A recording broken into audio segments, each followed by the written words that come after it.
You know who the Smashing Pumpkins are. I know who the Smashing Pumpkins are. This album is long as hell, so let's not waste any time, shall we? Here we go.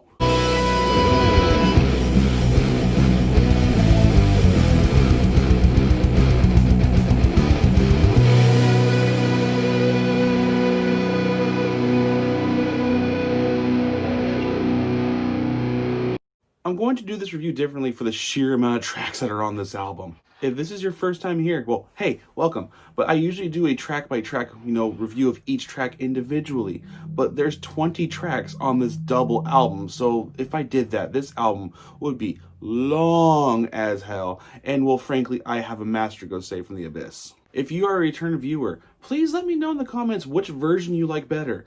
The classic style track by track or this, more just a summary of the album, just kind of going over my thoughts of the entirety of it.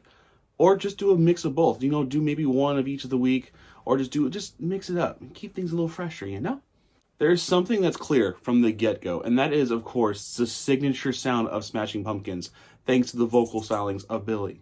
The first track on this album, The Color Love, sounds like a Cure song, which is awesome. I've listened to a lot of the Smashing Pumpkins over the years, but I haven't listened to everything, so I'm not over knowledgeable over it. I do know what they sound like, though. There is a very short list of bands I want to do a full deep dive of, and they are on that list for sure. There is elements of their classic original sound that I know here, with a really heavy dose of industrial synth on top. They've always had that, industrial element to their music, of course, but it sounds like their classic sound brought into the modern age, which does make sense. To sum the whole thing up, I am a huge fan of the sound itself here. It's extremely chill and pleasing to the ears. I'm a huge fan of synthwave music, and that's what a large majority of the first half of this album sounds like. The production itself of this album is, spectacular. Every little element is crystal clear. This album is missing something, though, and that is the classic heavy rock sound they're known for. And you don't really get any elements of that until the song Anno Satana. And that's really just to serve as the driving undertone with the continued synthwave sound, which is another song, and it has a killer riff in it. It sounds like a song you would hear in a horror movie. It's my favorite song of this entire album, really. Guitars are super thick and meaty, and the song itself is pretty heavy. It's followed, though, by a song heavily featuring my arch nemesis. The OGs of this channel know what I'm talking about. Purple Blood features that classic heavy bass tone you'd know from the old school industrial metal sound themselves and Nine Inch Nails. But that's really just for a bit. This song also marks a huge drop off in interest if the Spotify numbers or anything go off of. That's pretty drastic. And it's easy to see why. Other than the final track Minerva, the majority of the second half of this double album sounds exactly the same. And it shows the most glaring issue of this album. It should not have been a double album. There is just too much repetitive filler that brings down the entire thing. It's a bit of a shame.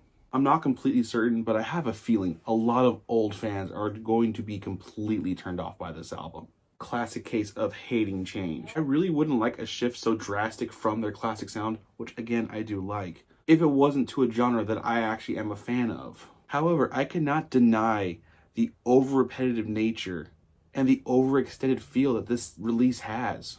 It's really not much longer than other full releases, but when the songs are, this, chill and slow, it makes it feel a lot longer than it actually is. What this album is perfect for, though, is putting in the background while you're doing something else, or when you're relaxing with headphones on.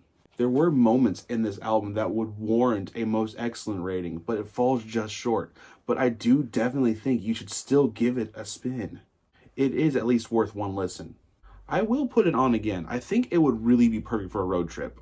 If you enjoyed this video and want to see my future videos or want to see some of my past ones, please consider subscribing. I have a goal of this channel and my gaming channel, link in the description, of reaching 1,000 subscribers. That would be fantastico. So if you want to see those, why not consider joining me, eh? So tell me, what did you think of this album? Especially if you're a Pumpkin fan, what did you think of this? Is it great, or is it too far of a departure from the sound that you know and love? And was that departure just too much for you to enjoy it?